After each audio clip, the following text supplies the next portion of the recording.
Uh-oh. Are we live? Mowing. It didn't do me any music. I guess we're live. I guess we're live. I don't know what happened. Let's go. Yeah, Let's what's go. going on? I miss the music. I like the music. How you guys doing tonight? It's Friday night. Big freaking Friday. It's been a big week for a lot of different reasons. Seahawks going to win the Super Bowl. That's all I care about this weekend. I can say screw y'all. Mullen, you have a vested interest in Seattle winning the Super Bowl. I have a vested interest in both teams winning the Super Bowl. No. Why is that, Moan? Why is that? Mike Vrabel, Coach of the Year, Ohio State product. Okay. Jackson right. Smith and Jigba, Offensive Player of the Year, Ohio Yes. State product. Yes. That's why we say developed here. Develop. Well, first you have to get them there, then you can develop them, right?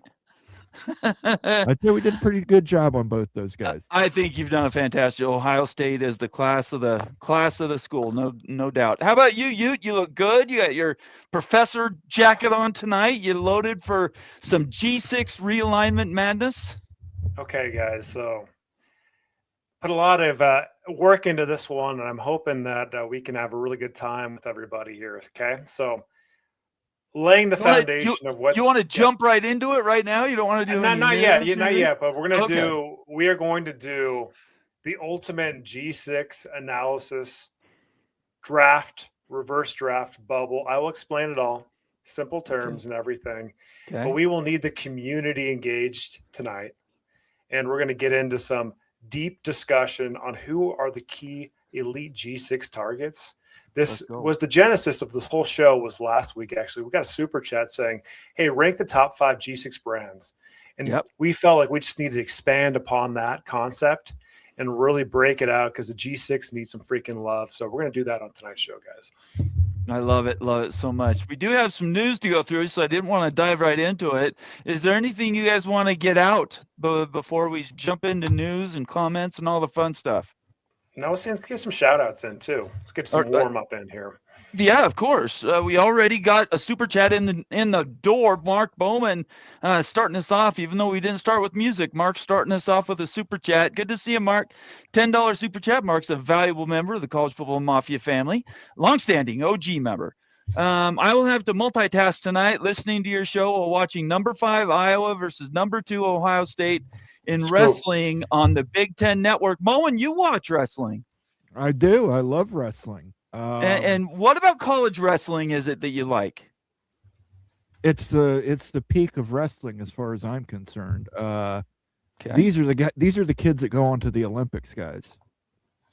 Big Ten kids go to the Olympics. That's why there's a joke going around about the Big Ten map extending to Italy now. But it's a truth. We have so many of these Olympic sports programs within our conference that we put a lot of these kids, they go on to bring gold medals home to the USA. So, and watching Ohio State wrestling, nothing better in my opinion. And he's got Iowa here. Is Mark an Iowa fan? I'm trying to. He is. Mark Bowman is a Hawkeye. Okay, so we got contestation right out the gate. Thank you so much, Mark. We appreciate you, and thanks for being a valuable member of the College Football Mafia family. Let's see here. Buckshot Kid starts us off saying, "Oh, hey, at the College Football Mafia." Buckshot's also a valuable member of the College Football Mafia family. The way you know that is because there's that little symbol next to his name. Everybody can see it. Shows you that he is a member of the flock. Big Lubbock, always first in our hearts, representing Texas Tech, saying he's first, and of course he's not, but that's okay. He wants to be here. We appreciate him. Friends call me Sean, one of the best follows on Twitter. Check him out. All the very intelligent posts, and always does facts. Not a lot of opinion out of Friends call me Sean. My guess, Big 12 adds ACC teams only, so he's saying basically the thing blows up as we've discussed many, many times. The ACC essentially falls apart. The best brands go to the Big Ten and the SEC. The next best brands go to the Big 12, and the ACC falls apart a little bit. 4 to 8 schools left over, and the ACC merges with the Big East with a smaller 10 to 14 team football league. Add Tulane, USF, UConn, Army, Navy, Air Force as football-only members. Check Coach K comments, and that was, I believe, last year. he was talking about Big East basketball, including ACC or ex-ACC teams. What do you guys think about that? I think that it could make sense to do that. There's a lot going on here. And Sean, look, we've nailed a lot of the serious realignment candidates. Did this a little bit data driven for tonight's show and everything. But yeah, we all know the big boys and the big players in it. Some surprises and everything. But yeah, who will end up in the ACC and the Big 12, we will find out. I posted something here, so go Seahawks. Let's go. Everybody go Seahawks, because I said so. Movie Time Blues checking in. Good to see you, man. Happy Friday. My message to Petiti, don't do it. Specifically, Moen, what's he talking about there? So do we have time to get into this? Go ahead. Of course we do. Yeah. We're here for you, brother. Greg and I talked today about the Notre Dame going to the Greg Pflugar. Greg Pflugar. There's been some steam. There's been some people talking about the ACC's relationship with Notre Dame maybe dissolving due to irreconcilable differences. Notre Dame is going to need a place to schedule some football games, and that place could end up being the Big Ten with a 5 to 6 game. They would remain independent. I was going to say, you've always wanted. You said they'd have to bend the knee, though. You were the reverse. They would remain independent, but they would essentially have a scheduling agreement with the Big Ten, which would help preserve, one, USC Notre Dame, and two, bring back rivalry games that they generally haven't played, like Michigan. We could get Notre Dame, Michigan annually. Notre Dame, Purdue, Notre Dame, Michigan State. Notre Dame, right. Some of these older rivalries, as well as Notre Dame, Ohio State, Notre Dame, Penn State, Notre Dame, Nebraska, against some of the Notre Dame, Oregon. If something like that was to happen, all boats rise with the tide. Everybody would make more money. And I disagree with Greg. I think Tony Petiti should do it. Why do you think he should do it?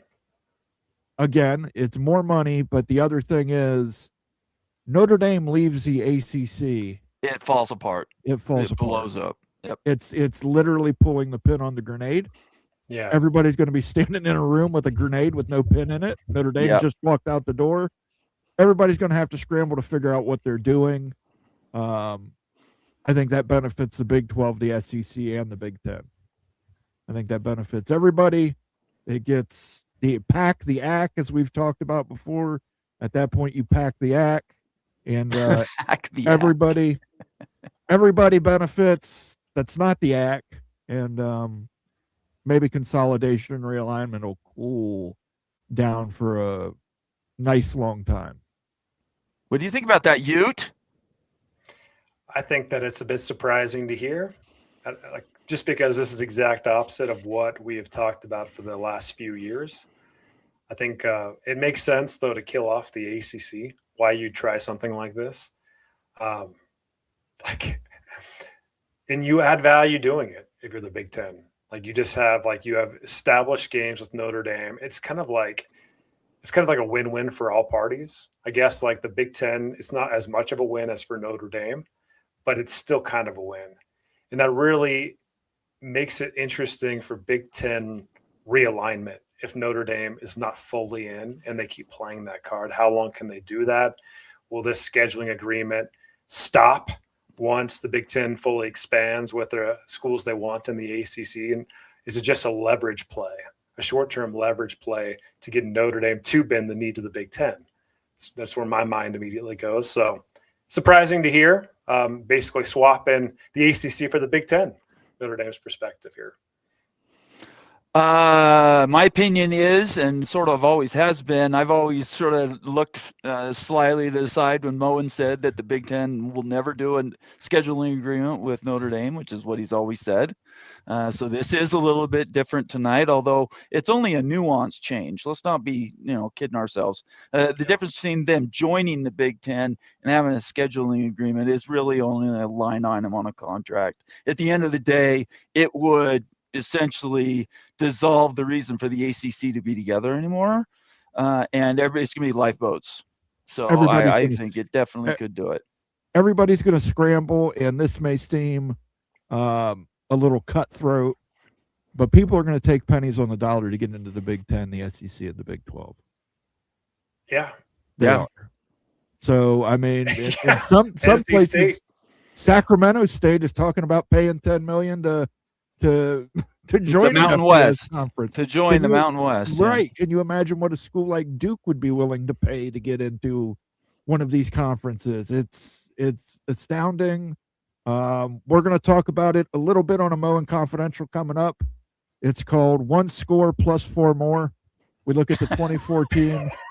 Oh my gosh! 24 model for the Big Ten with Amazon and Netflix, some streaming partner, potentially YouTube TV. But we'll talk about it. But I know I've always said bend the knee, but as I told Greg today, a wise man once said, "You can't let perfect be the enemy of good." Of good. I think I've said that a few times. Maybe I'm wise. You're right, Moen. I agree with you, and I think we don't let the good or the perfect get in the way of the good. I think that's right. Another $10 super chat. Sorry, is this the first one? No, other one, Greg. Mark. Sorry, this is one I meant to grab. Hey. Peek around the corner, the Greg Flugar. Good to have you here tonight, Greg. Interesting show today. I just sort of nodded and waved. You guys, you Big Ten guys talking about big stuff. It's not normal anyway. Irish Vampire bit Moen on the neck. I will pray for your lost soul, Moen. Listen, Greg. Minnesota needs that money. They really do. So, if it's that offensive to you, Minnesota doesn't have to take their cut. They can give that right to Ohio State. They may just. I mean, that with unequal revenue sharing, it essentially would be doing something like that, Moen. Sure, but right now we don't have unequal revenue sharing. Right now we have equal revenue sharing. So it's coming, baby. Okay, let me ask you a question. This doesn't have anything to do with our topic tonight, but who thinks the Big Ten scores an early renewal with Fox before we get to 2029? I can see it. Certainly see it. Yeah. 2027 range? Yeah, 28. Yep. Moen? I don't necessarily foresee it as early as 27, 28. I think it probably will be 28, 29. It won't really be an early renewal. It'll just be the new deal that they will negotiate. You say potato, I say potato. But I think you're going to have I tend to agree with Greg. You're going to have a streaming partner in there somewhere, whether it's an Amazon, a Prime. Sure. Amazon Prime and Netflix. YouTube TV is a name I've heard mentioned as well. YouTube TV has that NFL package. I could see them ponying up for a Big Ten package as well. Very possible. In order to fill all those slots, guys, you need inventory. Which means you need 24 teams in the Big Ten. 20 teams plus Notre Dame. Just quit with the 24. It ain't coming. Kenneth Maynor in the house, who yesterday, Mr. Beast was rumored to give $100 million to Eastern Carolina University, the Pirates, to possibly elevate them to make a run at the national championship. ECU is already a sexy brand. Pirates are cool. Beast mode makes ECU instantly attractive to the Big 12 and ACC to backfill. Ute, if ECU offers the Big 12 $50 million to join, do they take it?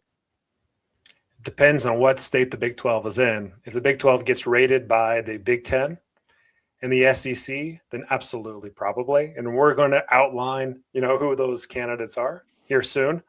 But that's going to be on the table, guys. If the Big 12 gets rated again and they need G6 members, East Carolina will be in the conversation. There's a lot of really good, strong G6 candidates. I've looked at them. I've looked at the data. Look, I get it. The data isn't everything. It's very imperfect. We'll show that out. But ECU will be in contention. Will they be one of the finalists? I don't know. $50 million, $100 million injection helps when you're throwing that much cash. That could be a sweetener. I've always said the SMU door was shut forever, but I don't know. You start talking about $50, $60 million to a conference. That's a lot. That's a lot of money just to let another school in. Anyway, we'll talking about it a little bit. Thank you, Kenneth Maynard, for the $10 super chat, and thank you so much for being a member of the College Football Mafia family. Let's get to a few more shout-outs, and then we're going to jump right into Utes exercise here. We do have homework tonight, people. Stephen Vitt says, I love Ohio, but I doubt they'll get a mention in this show. Ohio, Steve, for one thing, Stephen, you're here. So we always mention University of Ohio. How you doing? Good to see you. Stephen has a show on YouTube. Check it out. I can't remember the show's name. Do you guys remember Stephen's show name? I'm just missing it off the top of my head. I should write that down so I don't forget it. Anyways, look him up, and good show on YouTube. Good to have you here, Stephen. Thank you so much for watching us on Fridays. You're really good at that. Bob Swanger, college wrestling is the only true wrestling. I don't know about that, man. Macho Man Randy Savage and no, but I mean, yeah, it's a completely different from pro wrestling. Of course it is. Of course it is. I mean, you see some guys come from the amateur ranks, like Kurt Angle, comes from the amateur ranks. That's true. A professional wrestler and just kills it out there. Brock Lesnar as well. Brock Lesnar. Just built different, but he was. What steroids can give you, brother? Yeah, I'm telling you, when he was in college, it was not steroids. It was just pure genetic. It's a beast. Ryan Bosworth was big dude too, but he got out of college and quit shooting up, and he fell apart. So. Anyway, Bob Swanger, thank you for being here tonight. Penn State Nittany Lion, OG member of the College Football Mafia family. John Dry saying hi, y'all. Good to see you here. Thank you so much for being here tonight, John.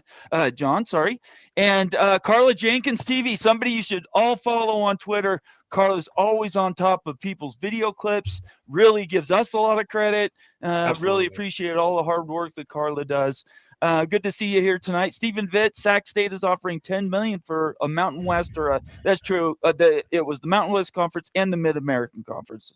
I forgot. The Mid-American Conference invite today. So Ohio Bobcats may get mentioned.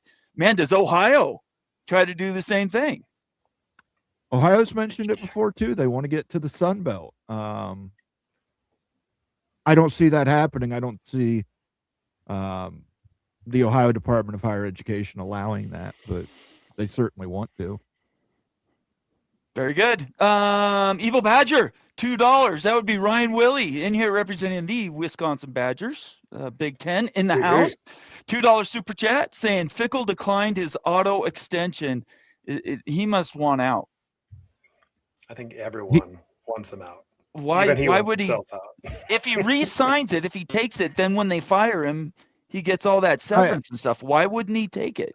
Well, maybe he's got high moral character. And the other thing is, you got to keep in mind, Luke Fickell and Mike Vrabel are very, very, very good friends. So is he going to go to the Patriots? Is that what you're saying? Well, that's right. Yeah, possibly. When Luke Fickell was the head coach at Ohio State, he brought in Mike Vrabel as his defensive coordinator. It was one of Mike Vrabel's first coaching jobs. So I could see Mike Vrabel turning around and bringing Luke Fickell in as a defensive line coach. Well, you go from a head coach of a Big Ten school to the offensive or defensive line coach in the NFL. If that doesn't tell you kind of where power is, I don't know what does.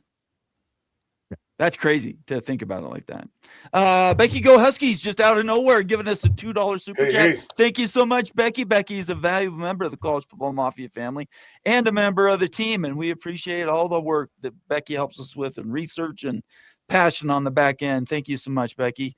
And then I've Ricky got a question Tungate. for Ryan. Yeah, go ahead. Willie. He had the super chat. Hey, Ryan, will you help me recall a bet that we might have made last year during a live show in which we were drinking insanely toxic stuff that Moan shipped in? Did Professor Wild Ute commit to anything that he still owes you in the channel? If so, I do want to pay it up and stuff. Just let me know. And just want to make sure we straighten that up. Because that was kind of a wild night. You've mentioned it a couple times, Ryan, and honestly, you just has no memory of it because MD 2020 does bad. But I will pay. He's ready to pay. He's ready to pay up. So just put it in the comments or something. He will make you right. And last but not least, in super chat. Oh, sorry, there's one more. Let's get this one. $2 super chat from Ryan Tungate, the national champion Indiana Hoosiers in the house, valuable member of the College Football Mafia family, $2 super chat. Have you seen Greg's show today about Notre Dame, Moen? Yes. I didn't see all of it. I talked to Greg on the phone this afternoon. So, okay. I think I got pretty much the gist of it and gave him my thoughts on it. He thinks I've been bit by an Irish vampire. So it's not, I'm telling you, it's getting closer and closer to something like that. And then out of nowhere, Moen feels very, very gracious and giving tonight. He's given people 5 new memberships to the College Football Mafia family and all our catalog of member-only videos and whatnot. Moen, why don't you explain how that all works? How that all works is you're gifted for 30 days of free membership to the College Football Mafia family. You get access to all our emotes in chat, including the new Nate Pimp Daddy one. And you also get access to all our videos, including Moen Confidential, new Moen Confidential coming up next week called One Score Plus 4 More. Okay, I like it. Okay, can somebody do the Pimp Daddy? I can't see that. What does that look like? The Nate Pimp Daddy. I don't think I can see it because I don't have the YouTube window open. I'm not sure I can see that. Can you put it? Let me just see if I can even see what it looks like. Nate Pimp Daddy. I just see the Mafia Pimp Bomber. I'll have to check it out on the YouTube stream. Anyway, thank you so much, Moen, for giving 5 new memberships. Did you call those people out already? No, that went to KSU Father J Chapman. JJ. SFC retired 2014. Let's go. Nice. Matthew Miller 689. Dan from go. Oregon. Yeah, all received 5 gifted memberships from the College Football Mafia family. Welcome to the family, my friends. The books have opened. You've been made men for at least 30 days. Made men. And Sergeant, it's good to see you back, man. It's been a minute. Sarge. Yeah, Sarge is back in the house from Florida. Good to have you here. Thanks for joining us again. Don't leave us again, Sergeant. I miss you. I really do. Sarge. Even though you're a Utah people. All right. Ute, I want to say one more thing. If you received a membership and you want to feel gracious or you want to receive something back yourself, karma's real in the world, give somebody else a free membership to the College Football Mafia family. Pay it forward, and you will get paid back. All right, I'm going to lead with this. Jay Chapman's asking you, what's the topic tonight? Oh, my gosh, guys. There is a treat of a topic tonight. We're diving into G6 realignment in the lens of jumping into a reconstructed Big 12 or ACC.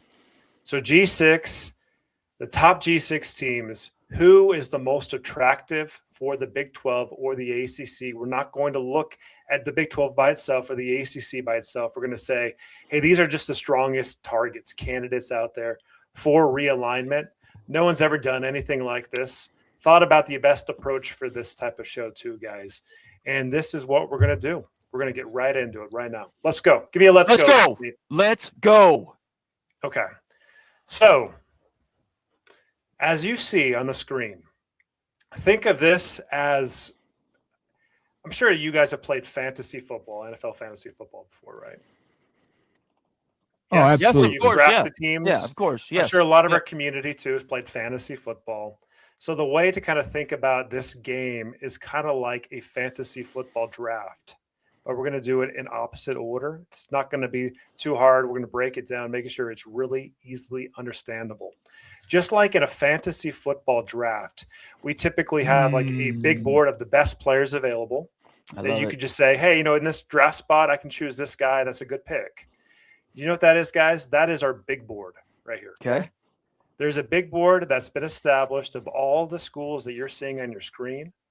And it's broken out by the weighted average rank of their academics, their basketball history, their football history, and their football viewership.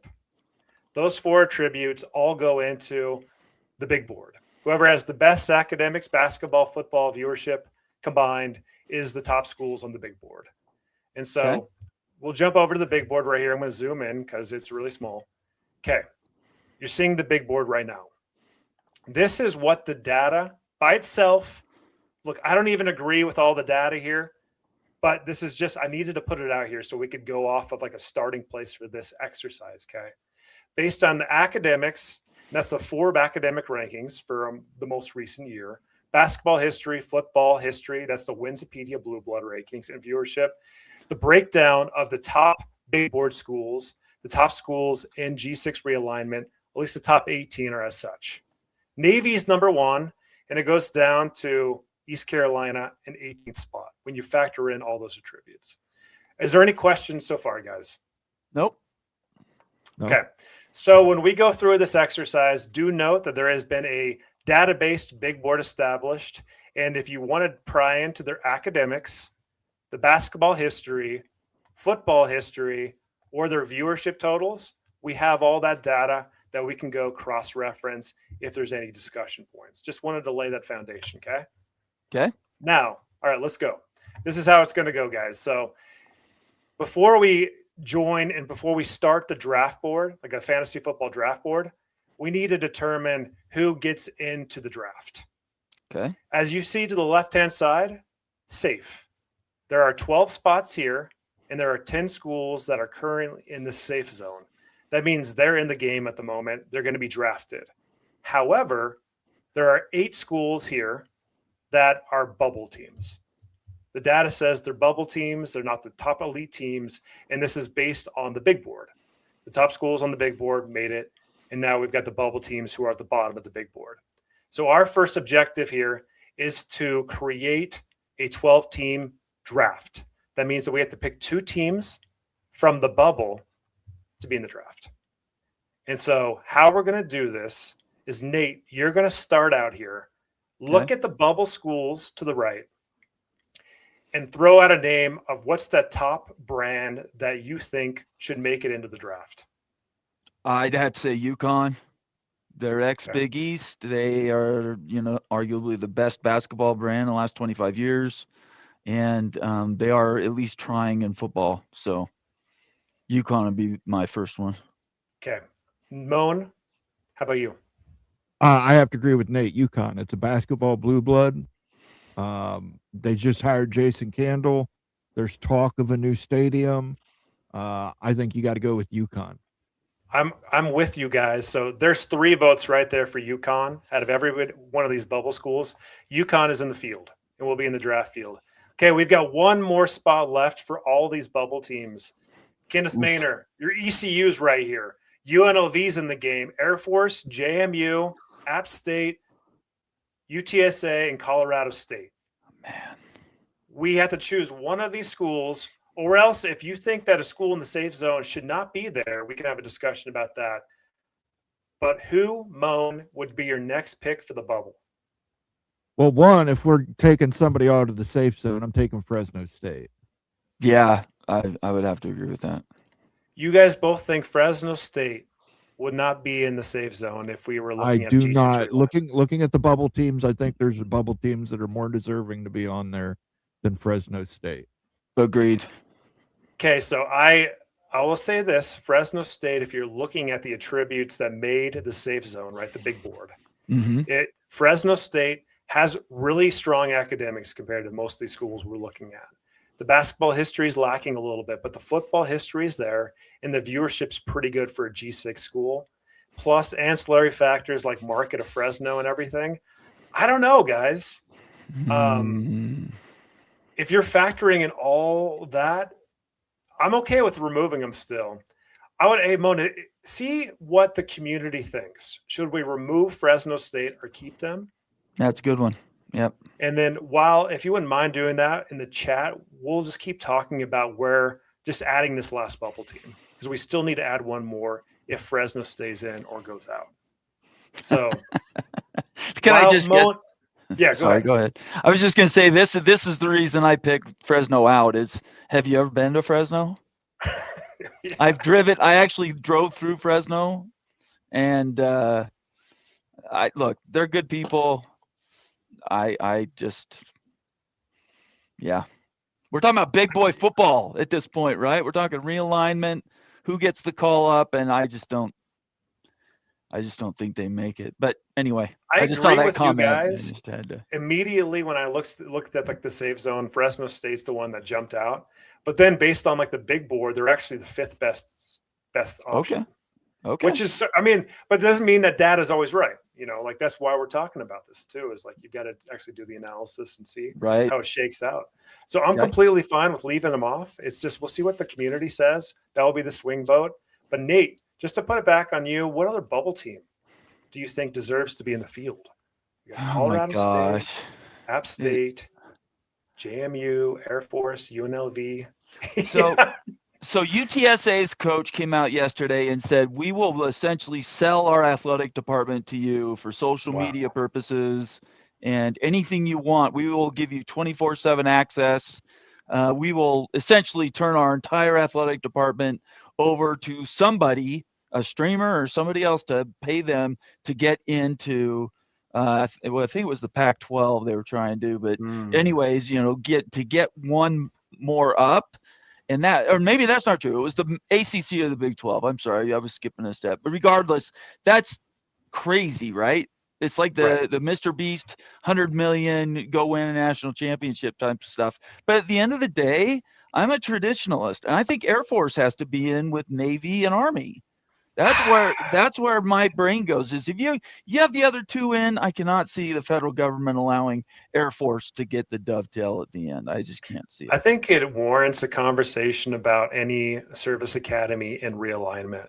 Look, Navy and Army, American, like they're doing really well. You guys are getting really good TV ratings because of the Army Navy game, and they're often playing Notre Dame. Yeah. Better TV ratings than most of these schools, especially Navy. It's really surprising to see how strong it is. But like the question for all of them, Air Force, Navy, and Army, is like making the next move from the American to either the Big 12 or the ACC. Do they have the NIL commitment? Are they, because in the service academies, they're non-scholarship players, right? They come in there and they play football, but they're like, free rides and stuff. It's a different animal. Yeah. In your normal school. So is that even compatible for P4 football? I don't know. The answer to that? It's a good question though, right? I think it is. And if you really take that to the nth degree, I want to hear what Moan says too, but I would just say if that's the case, you could reverse it and say neither Navy or Army should be in there then, because how much NIL money are you going to get at Army and Navy, right? If you want to talk about money and facility, you're talking about total commitment to be in autonomous P4 conferences to get into that next window, hopefully. Can they come up with hundreds of millions of dollars to compete? I mean, look at what UTSA is doing. Look at what Eastern Carolina is trying to do. I don't know. Moen, what do you think about that? One, I don't think you can just lump Air Force in there. I think that is just to say, well, Air Force is a service academy, and we're including Navy and Army, so you have to include them. Well, I mean, there's lots of reasons you can make examples like that. I think UNLV has to be your last safe team. By the way, the poll says Fresno State is out. Oh, my goodness. Oof. You got it. And if the community says so, then they're out. Wow. Okay, that opens up 2 spots, guys. Right. 2 spots now. That's a huge swing right there. So, all right. So UNLV, let's talk about UNLV. Nate, what do you think about UNLV? Moan just put them up basically in the auction here, the bubble team to safe auction. I think they project themselves as being there. I think, they're trying to wish making into one of these, probably the more likely would be the Big 12. I get what Moen's saying. It is a massive TV market. It's got money and everything, but there's a reason why they're UNLV in football, right? They spike with 1 year, then they disappear for 25 years. I just don't.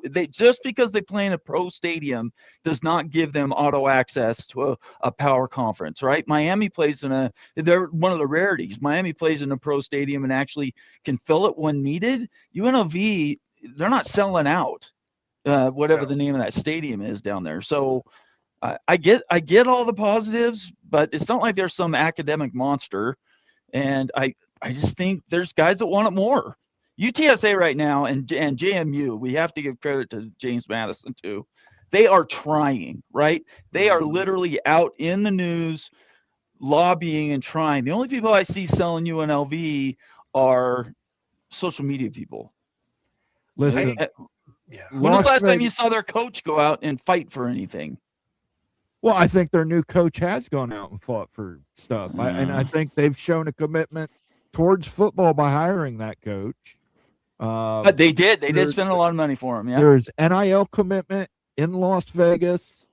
Granted, I understand exactly what you're saying. UNLV football has been hit or miss for the last 20 years. I'm basing it on the upside. I'm also basing it on the fact that UNLV does have a basketball history. It's a little bit of a not so great history, but they do have one. Checkered. So checkered history. Let's call it checkered history. Sure. But I think UNLV, the market, Las Vegas, it's too big to ignore. If you're building these guys as part of the ACC or the Big 12 backfill, you got to look at UNLV, LV, the Las Vegas market. It's a tough one. It could go either way. Don't think they're the strongest currently on the bubble board. I'm with Nate. I think it's UTSA. That school with its momentum, I think in getting a Texas-based school, if you're like, I mean, the ACC, I guess you've already got SMU there. The Big 12's already got a bunch. Yeah, how many more Texas schools do you guys need? Yeah, that's a great point. Oh, man. Okay, then for that reason, then I would have to pass on UTSA because this isn't the lens of the Big 12 and the ACC. All right, then going to ECU. Is there a support for ECU to put them into the field? I believe so. I do too. ECU does a very good job selling out their stadium. Plus, it gets you into the Carolinas, which I know for the ACC, you're probably going to lose North Carolina. You're probably going to lose Clemson. Those are two Carolina schools that are going out. North Carolina State might end up going to the Big 12. You're going to have a school in the Carolinas. There's just too much population growth. There's too much money there. It's a good television market. I think you have to include ECU. I've also mentioned Appalachian State before, but to me, James Madison, good on you, James Madison. You've done very well for yourself in a very short period of time. I'm happy for you, but give me a school in Carolina before give me JMU. I am agreeing with you, Moan, on that one, especially considering the ACC raid that's likely going to happen, almost certain to happen. They're going to look for ECU. ECU is very likely to get into the ACC for the reasons that you talked about. Nate, are you okay with putting me in the field? They're an ACC slam dunk. I think if the ACC survives, I think they have to pick up Eastern Carolina. Can I get to a couple of super chats, while we're at it? Absolutely. Let's. Do you mind if we just get the last bubble team in? No, please go ahead. No, yeah, go ahead for 10 minutes, and then we'll jump back into the game. Sure. Let's just land on the last bubble team here. Okay, so we've got one spot open. This was Fresno State's spot. Fresno State moved out of the field onto the bubble. Despite what the data says, data doesn't say everything. I understand. But the question is now, this last spot, we've already talked UTSA, too many Texas-based teams in the ACC and the Big 12. Air Force, we touched on Air Force. I just don't think there's enough juice there with Air Force to put them in. I would actually look more at Colorado State than Air Force or going back to UNLV. I'm thinking Colorado State or UNLV, guys. One of those two. Can we do a poll to pick it? We'll do a poll, but I just want to put this out there. If you're the ACC, you're not getting a school in Colorado. No. It would be the Big 12. And the Big 12 already has the University of Colorado at Boulder. Why would you need Colorado State at that point? Why would you need if Colorado was in conference and they didn't get realigned? Okay. To the Big 10. Right. I'm with you. Well, let's do a poll. Let's do Colorado State.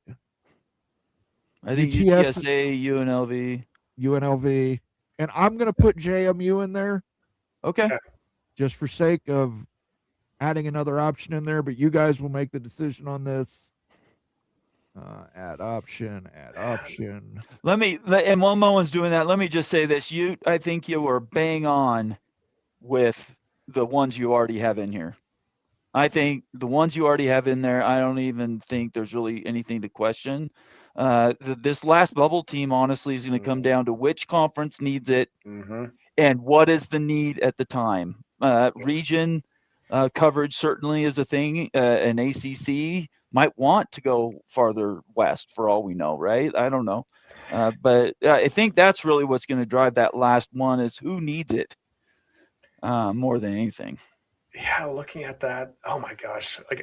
Look, Fresno State guys, I know we moved into the bubble. But they are a California-based team. And if we're putting in the lens of like, hey, if the ACC gets realigned and Stanford and Cal are still there, actually, I'm not sure Stanford and Cal would want them in. But probably their not. Academics aren't that bad. They're pretty good. But they look down. State. I mean, yeah.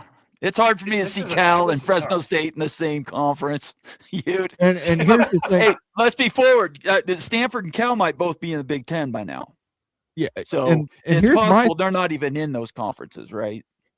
Here's my thing. You look at the markets in the safe zone. You got San Diego, huge market. Memphis, pretty decent market. Tulane, that's New Orleans. That's a pretty damn good market. Connecticut, that gets you into New York City. Good market. USF to get you into Orlando. Pretty big market there in South Florida. Some of these squads, like Washington State, obviously not a huge market. Oregon State, not a huge market, but they're legacy brands. Yeah. They give you that connection to the old Pac-12. Navy and Army, they give you the connection to the service academies, but ECU gets you into the Carolinas, big markets. Fresno State doesn't have that market. I just don't see it. Now, UTSA, I think you have a better argument for market with UTSA. San Antonio is a huge market. If you're going market for market, I would agree with that. If you're going market for market. So I'm going to let the poll run for about another minute and a half, guys. So get your votes in, please. If you're watching us over on Twitter, jump over to YouTube, cast a vote. That way your voice is heard. Go ahead and why don't you hit those super chats while we're waiting for this poll, Nate? All righty. Let's start with Stormy Cyclone first. He's watching the Olympics. Hello, everybody. We are Olympics time. Lindsey Vaughn and her torn ACL going to be skiing tonight. $5 super chat. Thank you so much, Stormy. Hi, guys. Going to watch Lindsey Vaughn try to ski with a torn ACL. I would just tell everybody, if you have Peacock, you're going to be able to watch all the Olympics. If you just want to watch them on the time zone, they're all going to be live. And then we go back to Kenneth Maynor, another $10 super chat. Thank you so much, Kenneth. ECU would sell out their 51,000 seat stadium every game in the Big 12 or ACC in a growing state, and could be leverage for UNC to leave the ACC and make the Board of Governors happy. Thoughts? Man, I tell you what, I'm getting sold more and more on ECU, guys. Kenneth's just throwing the facts down. I like ECU, and you know what? We will see how they shake out on the reverse draft board, because that is going to be that's going to be the best exercise in this of all, because you're going to have to go, who's the worst candidate remaining, and go that way. So you basically have to deduce until you get to the end who's the best candidate. I'm really surprised to see some of these teams like Fresno State get moved out. We'll see where ECU ends up, maybe in the middle. Be good. Moen, thoughts on Kenneth Maynor's comment here? No, I think if the ACC is rated, you're losing North Carolina. You're probably losing North Carolina State to the Big 12. You've got to have a team in the Carolinas. So it comes down to App State or ECU, and I think ECU is the better property. Yeah. Especially if Mr. Beast is going to drop $100 million on them. Jeez, that's just crazy, man. That's crazy. I love it, though. I love the chaos that would bring. But let's go ahead. Sorry. Go ahead. Becky's got a member comment here. She's been with us forever, but a paying member for 23 months, almost 2 years. Let's go, Becky. Thank you so much for being here. Problem with UNLV is people recognize they don't need UNLV to have Las Vegas. That's nails bang on what I'm thinking. There's a reason why they're not a football powerhouse. There's too many things to do in Vegas. Well, they don't have a fan base. They don't have a fan base, guys. The poll, I'm just going to let you know, the poll is runaway for UNLV. Really? All right, well, put them in there then. 45% UNLV, 30% JMU, 15% Colorado State, only 10% UTSA. Wow, that surprises me. Okay. All right, gentlemen. Ladies and gentlemen, the bubble team has been popped. The bubble team is gone. Let's go. Let's go. We are just looking now in the safe zone. These will be the schools that we will be doing the reverse draft on. These are the 12 elite G6 realignment candidates from the lens of the Big 12 and the ACC. Do you want to continue, guys, or get to more comments? No. We can do this. Let's go. Is it worst to first then, Ute? We're picking last to first. So we're starting – this is the gameplay. If we just started with the best schools and then ended like with the worst candidate, it wouldn't be quite as compelling, right? Better discussion to do it the exact opposite. So we're actually going to be picking first in not the gold. It is Olympic Day and stuff, silver or bronze. We're going to be looking in bronze, like that third row position, in that fourth position. So basically, in other words, who is like the worst realignment candidate out of these 12 schools, this batch of 12? Who's the worst option of all? That's what we're picking right now. Okay. Not the best, the worst option. Say that we are the brain trust of the Big 12 or the ACC. We've got to basically do our own rank of these schools. Who's number 12 out of these 12?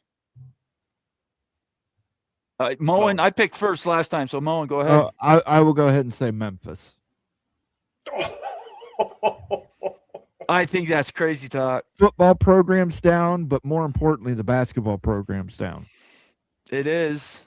And that's a problem for Memphis because that is Memphis's bread and butter. And that's why I'm going to put Memphis last. That basketball program going down to where it's gone down to, the football program going down a little bit. You got to have that basketball. And you'll see why when I make my pick for who I think the best school is. I got Memphis number 12.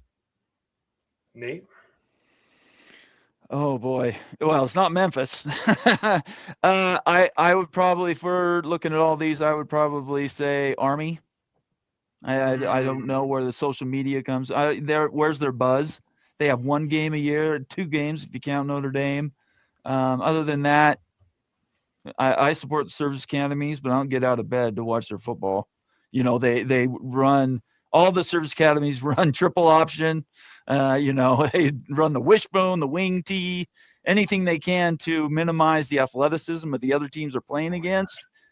So I on my list, I would have Army and Navy both in bronze. This is really difficult. I hear what you're saying, Nate, with the service academies. Like how can they succeed at the Power 4 level? It's going back to that question, right? How can they succeed? As far as brand power, viewership, academics, all the metrics, the data says, yeah, they're no-brainers in. That's where I'm kind of getting swayed a little bit. I'm looking at UNLV after all that. UNLV well, yeah, I'm not a fan barely of made it off the bubble. Yeah. Barely made it off the bubble. I'm going to say again, like fan base is a concern there. They don't have great football. I guess it's getting a little bit better. There's some chirps that they might be a realignment candidate, but guys, I just don't see much there for UNLV. But I can go Army if we think that just isn't going to work in P4 football, that service academy style. So I'm either on Army or UNLV for the 12 spots. Well, there's 4 bronze spots, right? You have four spots for bronze. So you got 4 spots, but we're talking about the worst here. This is basically 12 positions. Okay. I got a poll up right now, so we'll let that poll run for about 30 seconds, guys. We're trying to get some of this to go a little quicker. So make sure that get your vote in here. I'm going to keep counting it, and we'll see who they vote as number 12. We've got Army, Memphis, UNLV, and Navy are your options. So let's see what the numbers come up with. In fact, you could maybe just take that poll and put them all in bronze if there's 4 of them. I mean, honestly, what are we talking about here? If we're all in can we all do we all agree that those are your 4? Memphis, I don't know about Memphis, but Army, Navy, I believe. I can put Memphis in the bronze row. Like, that's not an issue for me. It's just more going back to Army, Navy. What are we going to determine, guys? Are these guys are these P4? I'll give you the breakdown, and then you can decide from there. Army is overwhelmingly number 12 with 52%. Wow. Yeah. Followed by Memphis with 22%. Wow. Okay. Navy with 17%. UNLV only 9%. Remember, everybody put UNLV in there in the first place, so UNLV might be higher in the social poll than we think. Maybe so. Okay, so we're saying Army is in 12th position in the bronze row. And then we're moving on, and next is who? Memphis. Based on the poll. Memphis is next in line there. And then moving on, we are putting Navy. Mm-hmm. Navy. And then last. Wow. There we go. Just think about it like this. You're sitting in Arlington in the Big 12 offices, and you're going, okay, we are an emergency 911'sville. We lost X number of schools. We have to bring schools in. What are the ones that are going to fit most with us, right? Mm-hmm. And those are questions that only, you have to talk region, you have to talk compatibility. But I think social media and I think relevancy, current, is going to be a huge marker. Education and stuff is important, but we're talking about who's going to play top dog football. And some of these schools, I just don't know. Okay, the bronze categories filled out with Army, Memphis, Navy, and UNLV. Now we are looking in the top 8 guys, the silver medalist category here for schools. This might get a little more tight. Yeah, we're looking at number 8. I am going to put number 8 as ECU. ECU. I'm going to put it as ECU for right now. San Diego State, I think, benefits from the fact that San Diego State's in a market without a pro football team right now. I will agree. 35,000 seat. They have a 35,000 seat stadium. They don't always sell it out.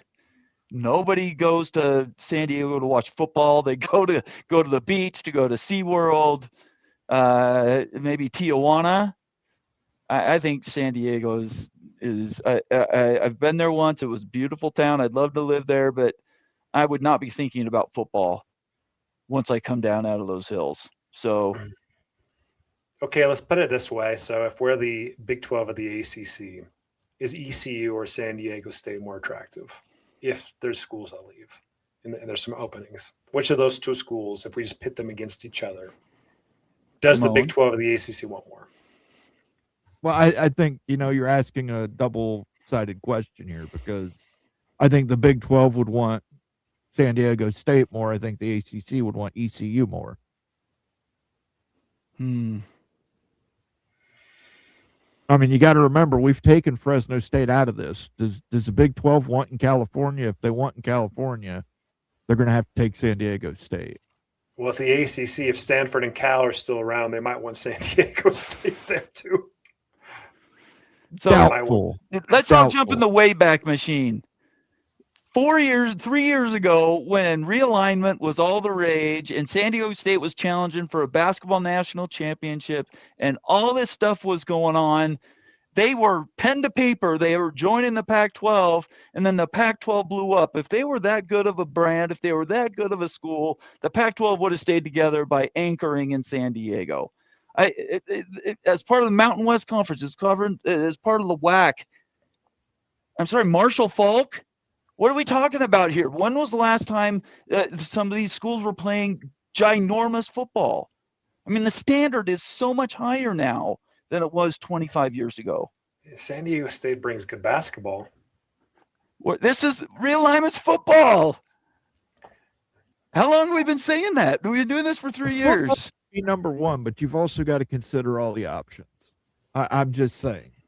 I'm not. Where are we landing, guys? Are we at San Diego State? Here's where we're at. We're at San Diego State ECU. Who else would we put in silver? And we're going to put it in a poll, and we'll do it just like we did bronze.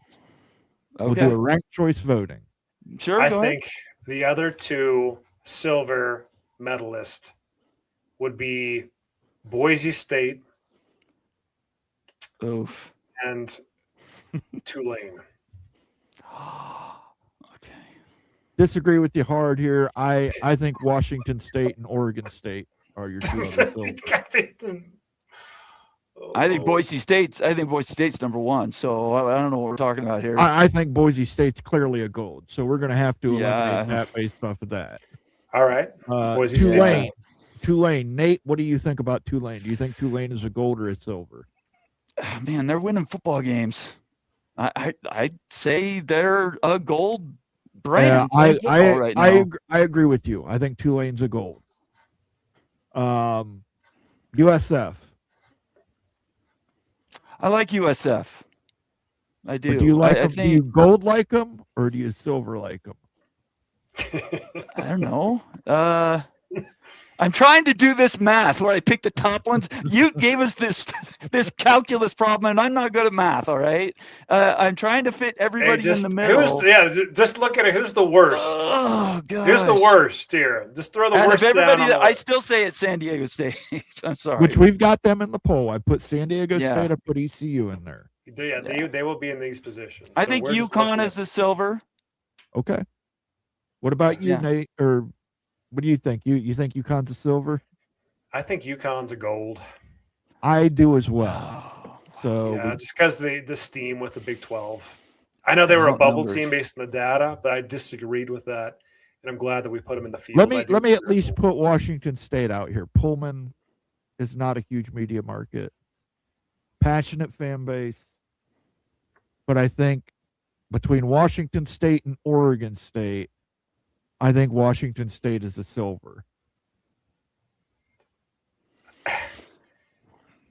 If you stack Washington State's brand up against any of these outside of Oregon State, it's a better brand than all of them. Okay, well, who else are we putting in silver then? Boise State. Boise State's a gold. I'm with Nate. That's a gold.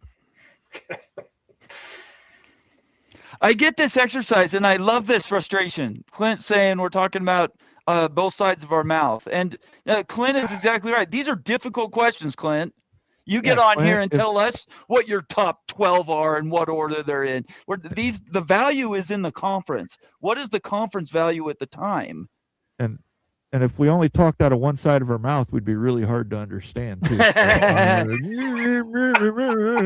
There's another $2 super chat here from Becky Goskis, who's on it tonight, by the way. Go Seahawks. That's all I'm saying. Highly disagree about Wazoo, Moen. Wazoo is a brand. That's only because Becky steals mopeds in Pullman. I grew up 45 minutes from Washington or from Pullman. I love the brand. Here we go. USF is silver. How about that? Can we all agree USF is a silver? San Diego and USF, yeah. So San Diego State, ECU, and USF are in the silver. Yeah. There's one more silver. I think ECU because we just brought them in, right? There's one more silver, but here's what we're going to do. We're going to run this poll. Okay. To see who fits in 8, 7, and 6. And then we'll run another poll when we do our gold to see who slots in at 5. It's a great idea. And we need to say another thing too. Just because we're doing this is silly. We're doing the rankings. You did all this data, and he's telling us kind of the report card of what these schools represent out there. At the end of the day, again, it all comes down to what is the situation at the time. What do the conferences need in that moment? And we can't answer that question, doing this exercise tonight. So don't take it personal. It's just But what do you think happens like within like the Big 10 or the Big 12 and stuff? Basically, if we were all athletic directors, presidents, we'd be sitting in a room and some consultant would be coming in and showing this data, and you'd be having this discussion, guys. Yes. This is legitimate. Right. This is how it would work in a boardroom. You'd have the discussion based on better data, of course, better data. Yes. But this is how it is when you make decisions.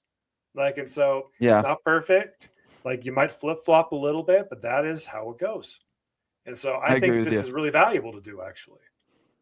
Oh, I'm not saying it's a throwaway exercise. I'm just saying, it's a lot of these questions we're just postulating. We can't know. Right. Because we actually don't even know what the question is we're answering. We're just trying to. Anyway, whatever. All right. Here's the poll results. So, and number 8 is going to be USF. Okay. What? Wow. Okay. Number 6 and number 7 is a tie. No way. Not these two. ECU and San Diego State are both tied. So wow. We're just gonna. You know what? Okay.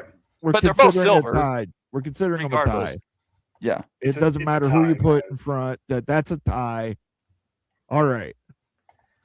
So we can agree that 4 of these teams are gold teams.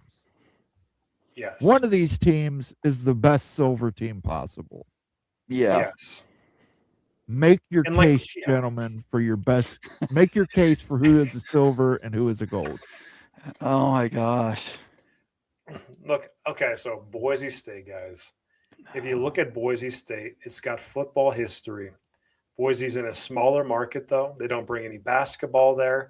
Their academics are really poor.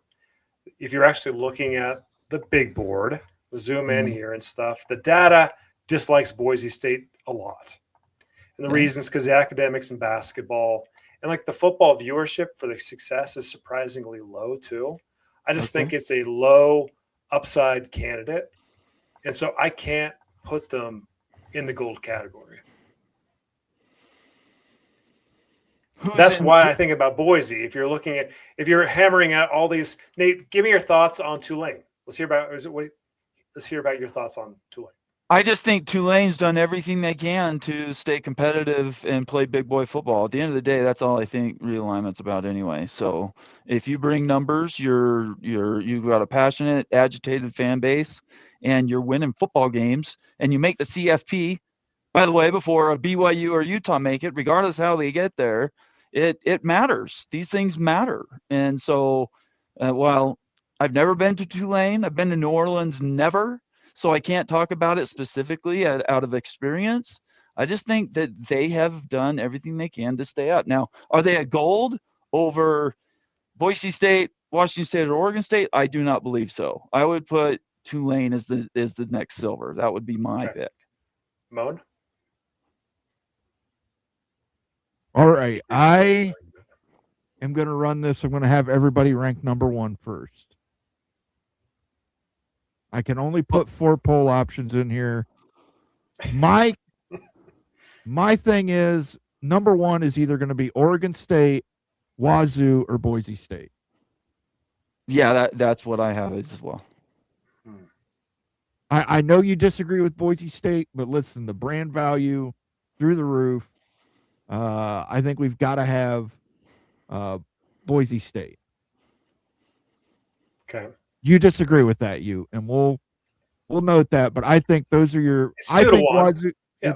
I think Wazoo's a silver, but I'm going to go ahead and say we'll put Wazoo up there based on brand value. They have a brand. They were in the Pac-12, which was an autonomous conference just 2 years ago. We've got to include them in there. So we're going to let the public decide who is the top 1. Oregon State, UConn's got to be in there too. I think the number one is either Oregon State, Well, UConn, or you guys want Boise in too. So throw Boise State. I can put UConn in as well. I've got 4 poll options. So who are you leaving out? Oregon State? We're going to leave out Tulane. Because I think we can all agree. I don't think Tulane's number one. No, I agree. Okay, so do we agree that Tulane's the last silver medalist? I think so. I disagree. No?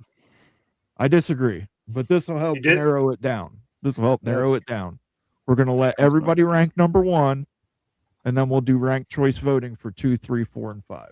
That's fair. Number 1 will be Oregon State. Okay, you think so? I do. We'll see. Voting has commenced. Make sure you get your votes in. Voting has commenced. I love that. While we're waiting, we got a couple more super chats. Sorry, we already got that one. Jacobra Cat in the house, $2 super chat. Utes lucky he pretty because he wrong about Wazoo. Jacobra Cat, thank you so much for being here tonight. $2 super chat, and thanks for being a member of the College Football Mafia family. Ute, what is your retort to that? I don't know why Wazoo has such a bad reputation, guys. Like, it's actually a really strong brand. You and I are on the same page. I think that's East Coast bias stuff. That's my opinion. Because we're like in the region and stuff. Boise's a good brand, but Wazoo's really strong. Oregon State's strong, but Wazoo's brand might be the strongest.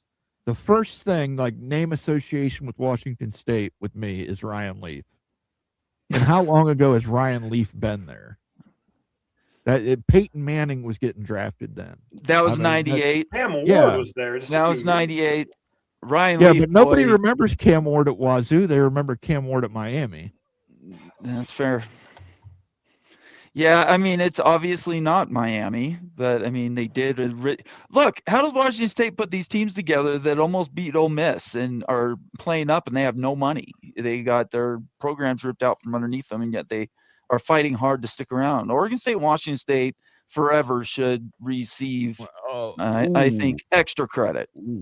Okay. The chat has spoken. The number 1 team what did chat say? Is Boise State. Yeah. Yeah, I think so. That's name recognition. I don't disagree with that, I do not disagree with that. They've made it to the playoffs. They've had a bye in the playoffs. They've had legitimate Heisman Trophy contenders of recent. Boise State, I believe, is the number 1. Okay. All right. Well, we've built out the number 1. Maybe there's more clarity now amongst the rest. We'll see. What's the poll? Oregon State finished at 35%, so very respectable for Oregon State. Wazoo finished dead last. What? Out of the 4 that you put in? Out of the 4 we put in, but we're going to do ranked choice now. Yeah, I just hard. That's really hard for me just because I'm from here. I so disagree with Boise State being number 1. Oh man. Let me ask you a question. Who would you put at number 1? Oregon State or UConn? Washington or Boise State's number 1. Here's the deal. Like with Boise State in the past, they haven't even gotten a sniff at the Big 12 because of the academics, guys. That they're not a realistic candidate. Their academics are putrid. Like, their football's great stuff, but you have to bring a school aboard, and they are your new peer. That's the issue with Boise State. It's the market, and the biggest one is academics. I just have a hard time seeing even the Big 12 bite that. I guess the premise maybe is different. I'm talking about viewership and brand value and who plays football. Yeah. Where's Harvard and Yale on this list? Yeah, I get what you're saying. I appreciate everything you're saying. I'm not moving them. They are the best. They are the best option. That's not to say they get in. I'm just saying that's what we think, or Moen and I at least. So you have UConn number 2 then, if it's not number 1, is what you're saying. My list would have Oregon State number 1, UConn number 2, Wazoo number 3, Tulane 4, Boise State 5. So Boise State wouldn't make a gold list. Whoa. Yeah. Yeah. Whoa. And honestly, like I'm looking at the rest of the list and stuff, there's some readjustments I'd be making too here when I'm grading these papers, guys. Grade these papers. So hey, well, it is your class. Realignment, baby. I'm looking at this and I'm saying, which of these teams has won a BCS game? Oh my hell. Which of these teams has played in the college football playoff? Realignment is football. It's football. It's football. All right, guys, you got 30 more seconds, and then I'm going to close the voting. So you got to get your vote in. It's UConn almost got in the Big 12, guys. We might have. Wait, that's not true. Brett Yormark tried to shove them down everybody's throats and couldn't pull it off. That's not the same as almost getting in, Ute. They were close, as close as anybody. Wanted them. And then plus, if the ACC gets realigned by the Big Ten, they be calling UConn, guys. Like I think we all agree with that. That's why they're gold. I think they will get a phone call. Yeah, they will. Yeah, I mean, so depends how many schools go and where they go from. That's going to dictate who goes where. There's a really good chance that all the gold and all the silver medalists get in, all of them, right, to the Big 12 of the ACC. Yeah, that's true. All right, I got to go. So I'm going to do a couple super chats, and I'm going to get out of here. I'm going to leave the rest of the show to you guys to argue about. Well, I'm going to end the poll here. So yeah, let me get this, and then you can do the poll, and then I'll read the last super chat. So Becky says, how do you not remember Gardner Minshew? Becky, everybody, well, I know who he is. I don't remember him at Washington State. Do you guys remember Gardner Minshew at Washington State? Of course. Nope. No, I really. I mean, I know who he is. I remember, but I don't think about him. Yeah, he's played. Yeah, he's been like a great backup in the NFL. So Mullen, go ahead and the results. Poll: Oregon State and UConn tied for second. It's a tie. That tie. It's a tie. 41%. 41%. Oh, Followed by Tulane. Okay. It's recency bias. Followed by Wazoo. Man. Okay, so we need to break a tie. This is an important position, 2 and 3 right here. So I think that us three, Nate, who is in the second position? Who's the better candidate, Oregon State or UConn? I think you said it, candidate. I think it's UConn. I don't think it has anything to do with whether the schools have played historically great in football at 2 and 3. I think the top 4, 5, 6 will probably all get invites anyway. But I think you have to take UConn over Oregon State. And I'm not happy about that. Don't come at me, Oregon State people. Gentlemen, we have made the board. All right. Gold medalist. Boise State is the best G6 realignment candidate, according to the College Football Mafia and its beloved community, followed by UConn, Oregon State, Tulane. Gold medalist candidates, the top 4 right there. And the silver medalists, next row, Washington State, ECU, San Diego State, USF. I'm thinking all 8 get into the Big 12 of the ACC one day. One day. Then the bronze medalist, UNLV, Navy, Memphis, Army. Borderline candidates. Could they make it? Maybe, maybe not. There we go, guys.